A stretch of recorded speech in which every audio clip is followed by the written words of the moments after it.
gold down there, Diane. There's gold down there. You're like their number one favorite guy. Because you won them cash.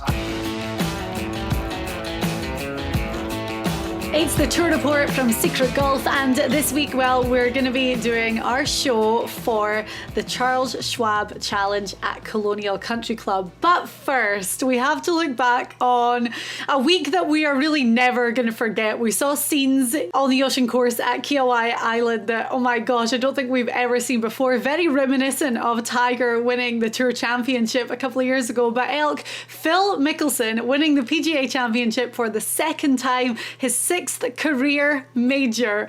Who would have thought? Yesterday and Saturday, Diane, was so much drama packed into it. And why was that? And I think it's the course. I think it's that COVID's over and there was so much excitement in the crowd. Everybody we saw on 18, thousands of people all together for the first time in seems like years. The prodigal son, Phil Mickelson, the man of the people, was literally shot by shot. We're all thinking, could he let it go? And, I listened to Jack Nicklaus congratulate Phil this morning. He said, you did what you were supposed to do. And I always say to you, and I say to everyone on the show, WWJD, what would Jack do? And you know what? Phil Mickelson did about everything that Jack would have done. Very strategic, played the shots very carefully, hit the shots he had to, and basically wore down the guy that everyone thought was going to mow him over, Brooks Koepka. Mm-hmm. From a fan point of view, and for anyone who loves golf, going to bed on Saturday night knowing that you had the final round of the second major of the year on an amazing golf course, stunning to look at, but it was a brute. You had Phil and Koepka in the final group. I mean, it was like the stuff that dreams are made of. And then when the guys got underway, it was blow by blow. Advantage Phil, advantage Koepka, advantage Phil. It really was a roller coaster ride after 3 holes. So the key to Phil's victory, as you're saying, Jack had praised him for that, is he didn't do anything stupid. He played his game, and even though mistakes were made, bogey on 17, but by that point he has a 2-shot lead standing on the tee on 18, and it was his. Well, this is easy for me to sit here and say it now, but Phil was very focused. We saw him take a lot more time than we ever have. I think he was trying to decide and commit to exactly the shot that he needed.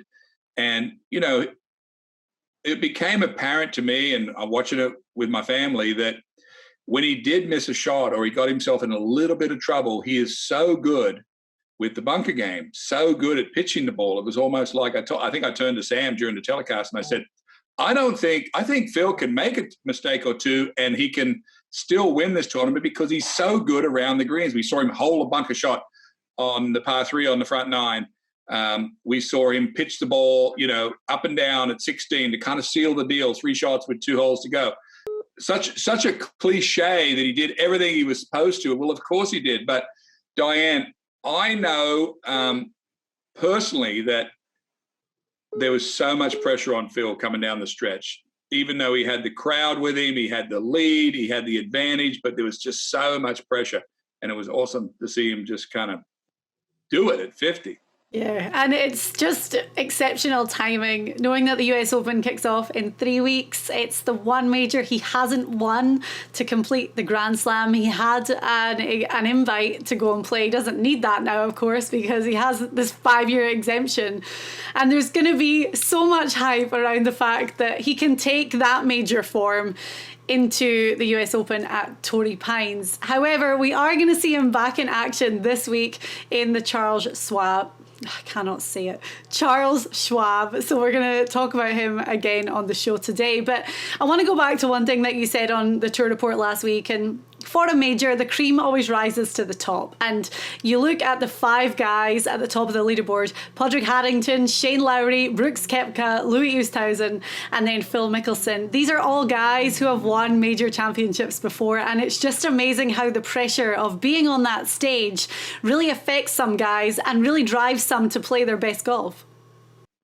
Yeah, and we talked a little bit. I talked a little bit on the show last week. What kind of player was going to do well last week at Kiawah? And I thought, and I felt like, and it proved to be right, that they had these longer swings that had a lot of rhythm to it.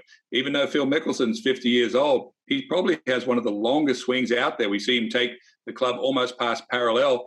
And that helps a lot when you play in crosswind holes. Louis Oosthuizen probably has one of the purest swings of all. Brooks Koepka, yes, he has a fast tempo, and he did struggle on holes into the wind yesterday, and that's what cost him.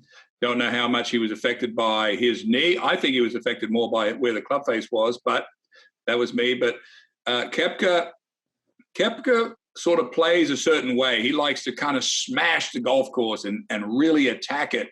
And you know that as a competitor playing with someone like Koepka, that how do you beat a guy like that if he gets going? And it turned out that Koepka lost this tournament on about 3 holes where he had these 2-shot swings where he hit a couple of loose shots, got himself out of position. And at the end of the day, Diane, he got snookered behind some of these bunkers in the rough. He made a lousy swing at the par 5 on the front, bad shot the second shot at 10, and it cost him 4 strokes in 2 holes. And at the end of the day, it was too much.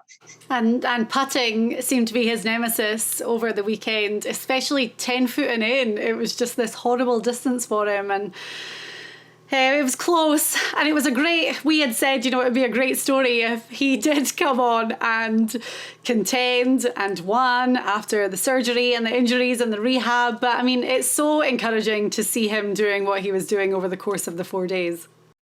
Yeah, and he'll be back. He's an interesting case study on tour. A lot of guys don't play good in the majors that should, and Koepka doesn't play good on the regular season and plays good in the majors.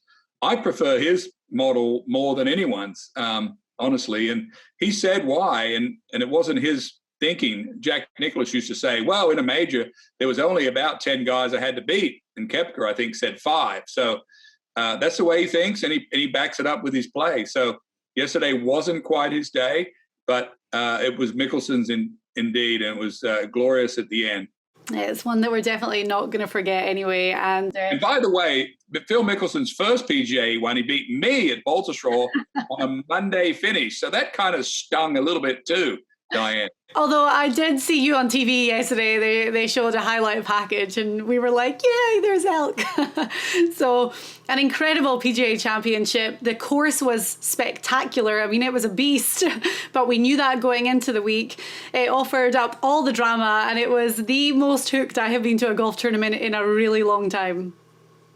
Yeah, and I think, we've talked a lot on our shows about Pete Dye, where we've been around, the Players' Championship, the New Orleans tournament. And didn't it seem like yesterday that the design was very much part of this tournament, and the way that he had designed this course? You don't think of it too much in other events. When you think of the Masters, for example, you don't think of these advantageous parts of the course because of the weather and the design. And it was very interesting to watch these guys try to work their way through the wind and then try to catch a break when they turned the corner and came back the other way. And it was really nice mix of talented players playing against the elements on a pre-designed course to do exactly that, to really test them. Well, this week we're on to a very classically designed course in Colonial Country Club, and we will give you our tour report for the Charles Schwab.